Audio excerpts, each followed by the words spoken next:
And what happens is, first of all, people are self-reporting what they ate, and everyone misreports it, even dietitians. We all get it wrong. The studies on accuracy are all wrong. So that's one thing. The other thing is that we don't even know the numbers that we're eating. But the other thing is, if you look at a sugar cereal, like a sugary cereal, like Frosted Flakes or Fruit Loops or whatever, and that goes into carbohydrate. That sugar goes into carbohydrate the same way that a 3-bean stew would go in. The sugar, the carbohydrate from the beans. Those are two completely different food. Those food groups are metabolized completely differently. Our bodies acknowledge it and metabolize it completely differently. So we're putting them in the same category, and that's what completely messes up the research. So there's no reason to look at macronutrients. Eat the whole foods, nothing but the whole foods, and then everything else will sort itself out. And I think if we can get rid of that and people counting carbs and protein and fat grams and all of that, if we can get rid of that and look more to the quality instead, people will be so much better off. Great, thank you. So when in your portion of the presentation during about exercise, you mentioned that exercising doesn't help with weight loss. Can you explain that in a little bit more depth? I know. The personal trainer in me just cringes when I started teaching about this, and they published it in my last book, and everyone was like, "What are you talking about?" Okay, this is anecdote, but I will tell you the science supports this. I have tracked thousands of clients, and my clients and their food journals and their exercise journals. My clients, I could absolutely predict and generalize them to lose 0.4 to 0.8 pounds a day of body fat. Predictably. I know, in fact, if they're not, I'll know exactly why by looking at their food journal. That's how much I've seen this so acutely as a science. That's how I help my clients lose a lot of weight. You could lose from 10 pounds to 150 pounds, 0.4 to 0.8 pounds a day in a certain way. Exercise halves that rate of loss. Halves. So if they're at a rate of 0.6 pounds per day over and over and over, and all of a sudden they start exercising, I'll know, why are you all of a sudden at 0.3 pounds a day? That's why. Exercise. Now, why, mechanistically speaking, the biggest reason, well, there's fluid shifts. There's definitely fluid shifts that go on. You're like, fluid gets shifted into the muscle, which causes a hypertrophy. All that stuff is happening. Also, there's this thing in your head where it's like, well, I exercise so I could have, or I need to eat, or I should preemptively eat this to fuel my workout. So there's all this psychology of like, I can eat more because, or I could have dessert because. And it drives appetite. That's, I think, the biggest thing that I notice. It just, even if it's subtle, it drives appetite. Now, I want to make sure everyone understands, I'm not saying exercise is not good for you. It is extraordinary. It's very, very, very important, but it halves the rate loss of weight when you're during weight loss. So I have my clients lose the weight as fast as they can, get that done, and then shift into maintenance mode with exercise so that you could consistently maintain that weight and have all the benefits of exercise going forward. So for somebody who has an existing exercise regimen and doesn't want to give it up, like I'm sure back in the day when you were working out 8 hours a day, if someone said, "Hey, if you want to lose some weight, you have to stop exercising," how do you navigate their weight loss if they want to lose weight but maintain some semblance of their exercise regimen? That's a great question. And I want to be there with my clients and help them. I'm there for them. This is their journey. This is not my journey. And I will never tell anyone what to do. Literally, I will never tell anyone what to do. I will support them in their goal and how they want to achieve the goals. And for many people, a lot of people do come to me and say that. I'm like, you know what? It's okay. So what if it's half the rate of loss? So what? So you get there, it takes you a little longer to get there. Big deal. You feel good. You have the mental well-being of getting the exercise and mood boosting, all the million benefits of exercise. So it's up to you. It doesn't matter if it halves the rate of loss, but for the people that have 100, 150 pounds to lose, it just makes it so much faster. But I'll tell you this, as a personal trainer, you could probably imagine I'm at 6 in the morning. Come on, we're going to work out. Let's do this. I get all excited. And they're like, oh, like nobody wants to exercise. So when I tell most people, oh, I want you to not exercise, they're like, thank you. I'm so glad. They were so happy to have this like blessing to not exercise. But the interesting thing is that it flipped. My clients as a trainer would tell me that they don't want to exercise, they want less exercise. But now they're like, by like, I don't know, month, 2 months, and they're like, when can I start exercising? Can I please start exercising? They start begging me because they want to start exercising again. So it's interesting. It's like when you want what you can't have. Right. Well, I think also when you feel great, you want to move, you want to get up and go for sure. So now, what about muscle mass? When there's a thought out there that having more muscle mass is better for maintaining a healthy weight or even losing weight because you have to feed the muscles that you have. Is there any truth to that? Oh yeah, no, your metabolism is definitely, the muscle mass has to do with that, and muscle mass is very important. So I like to picture it like this. When you lose weight, you don't just open a spout and the oil comes out. The fat just pours out of your body. You lose everything. You lose all the cells. You lose your body proportionally. Just like when you're gaining weight, everything grows proportionally up. So you're not just losing fat, you're losing muscle, you're losing bone, you're losing everything. All your tissue has to come down together, but your body's so brilliant. We try to micromanage our brilliant bodies, which you can't. Our bodies are way too brilliant to be micromanaged. And so it will all come off proportionally. You do need to maintain your muscle mass, and you can actually, even if you lose a little bit with the weight loss, because you're losing everything, you can gain it back very easily once you start exercising again. Plus, the body's so amazing at memorizing or remembering things that gaining back the muscle and the strength and the fitness that you had, if you take a break for a few months or even, 3 6 months, your body will remember and come back much stronger, much faster than it did the first time. Great, thank you. And now the keto diet is extremely popular, and various permutations of the keto diet, going back from the Atkins diet to the paleo to, what was it, the South Beach diet or something like that, have reared their heads. Other than getting rid of the processed food, which I think we all can agree is good, are there any benefits to those diets? Are there any dangers to those diets?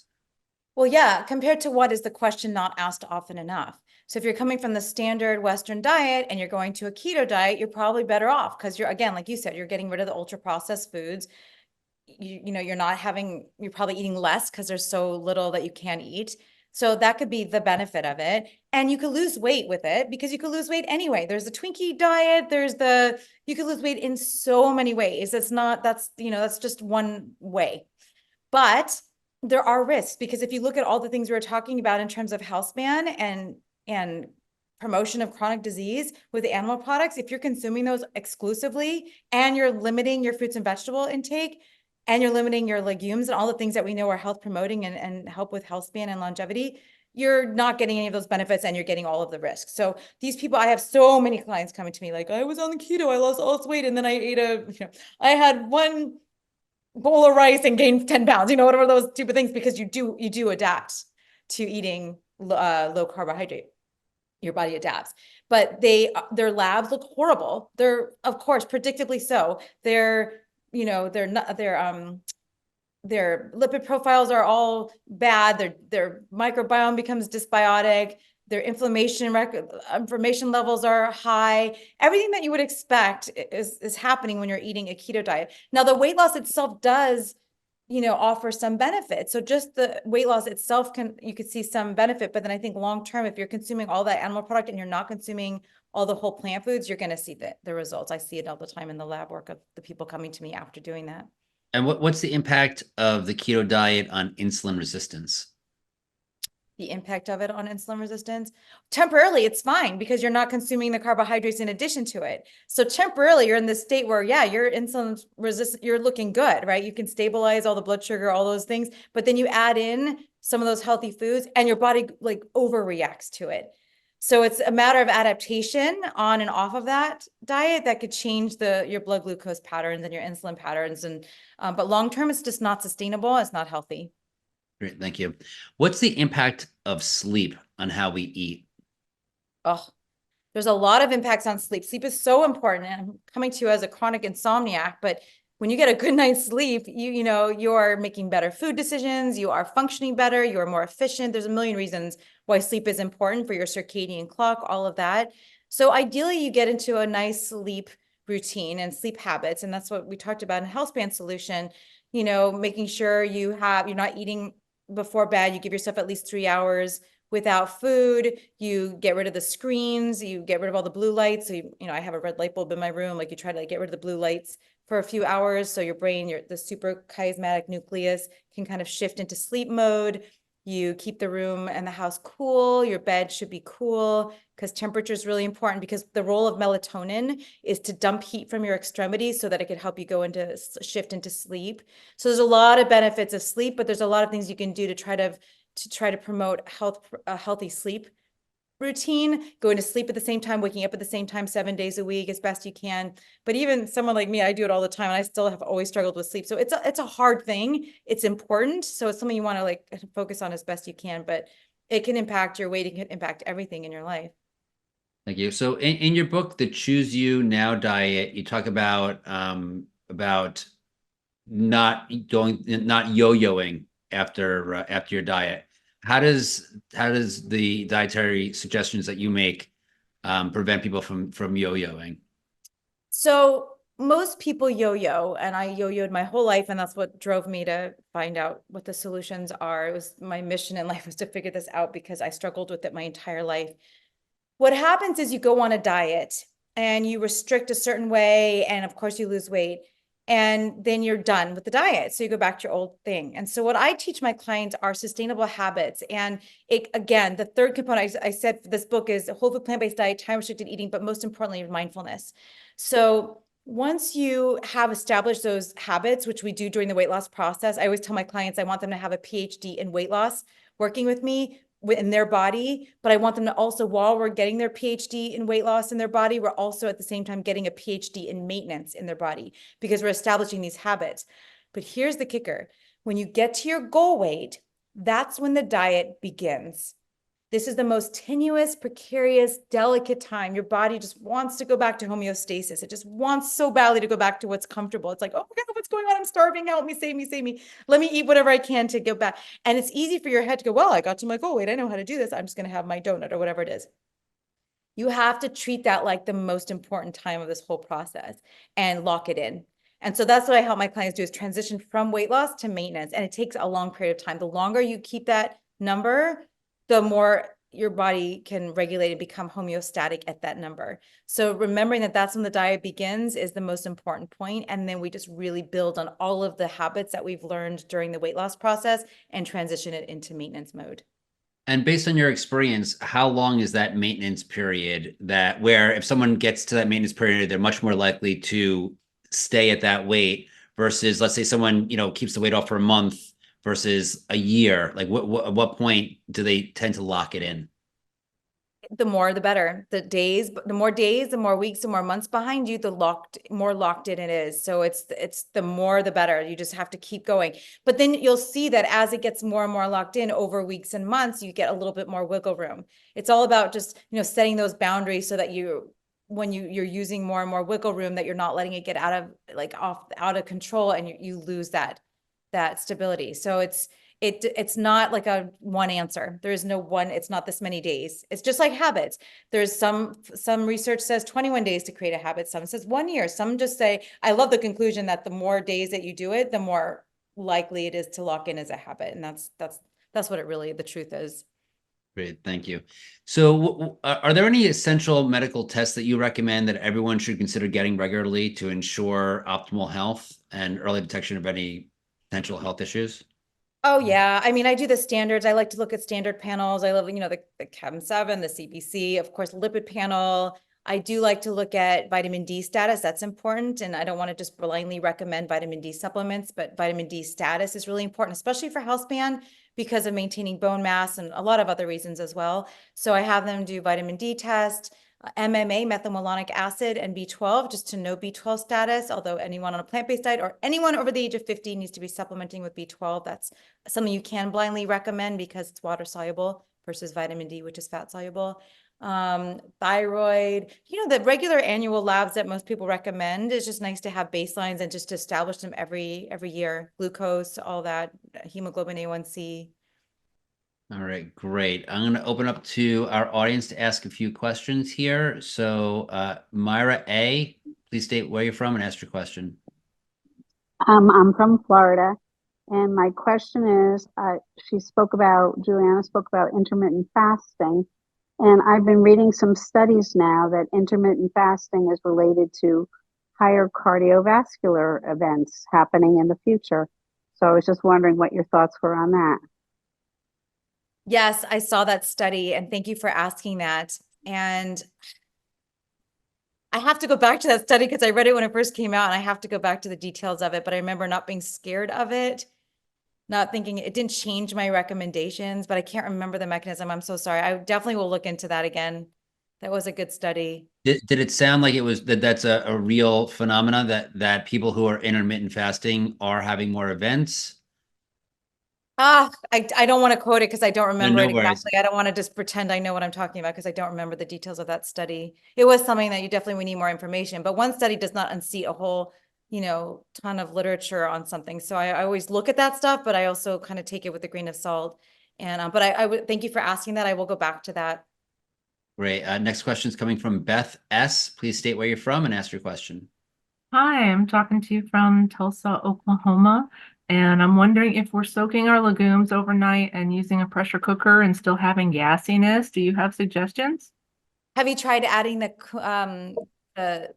oh my gosh, kombu, the kombu seaweed in there?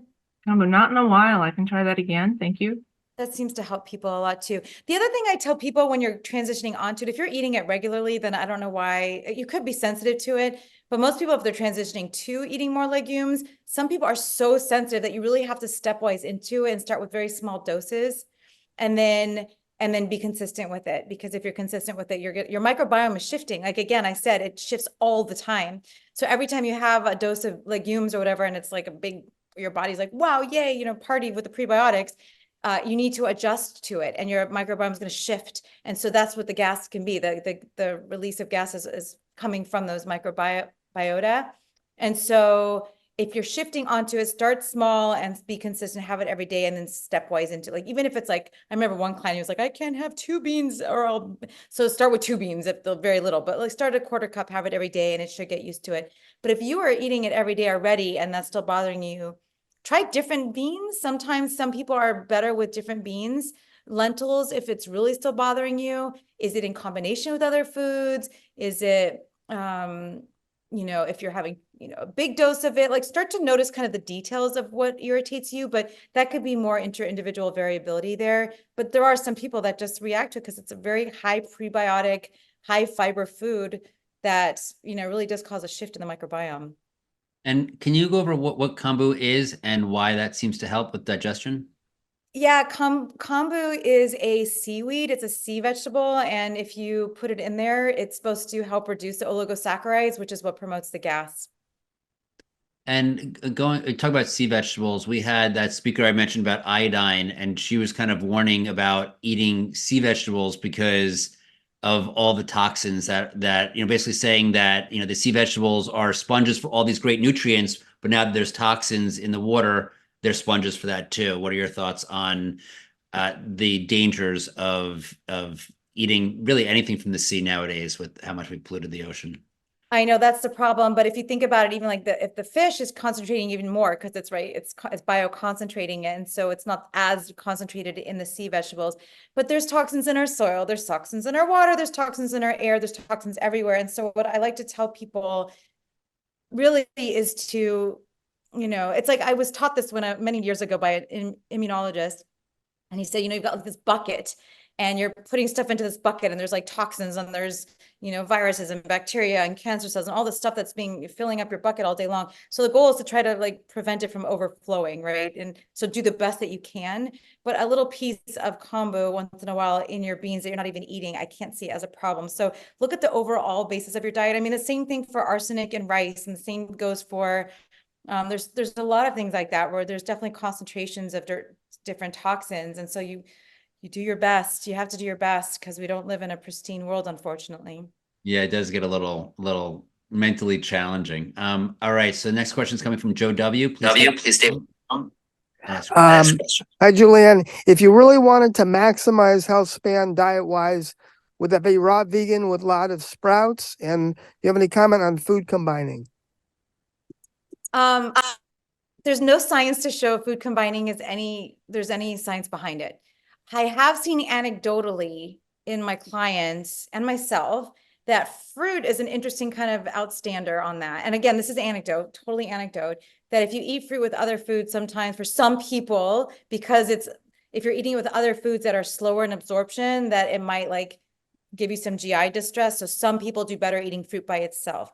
There's no evidence to support food combining, generally speaking. There's no science to support that. When you ask raw vegan with sprouts, that's wonderful. But like I said about just, for instance, tomato sauce, right? Lycopene and lutein are enhanced when you cook a tomato over time. And so you get some benefits. There's some benefits of having some cooked foods. So do you have to be raw and all sprouts? No, it's great, but also maybe include some cooked foods. There's also some risks of a fully raw diet. You know, a lot of raw diets end up being high in nuts and seeds and oils because they're trying to get enough calorie. It's really hard to get enough calorie with just fruits and vegetables and sprouts and stuff like that. And so some people struggle with that. And so that's a potential pitfall. It doesn't have to be, but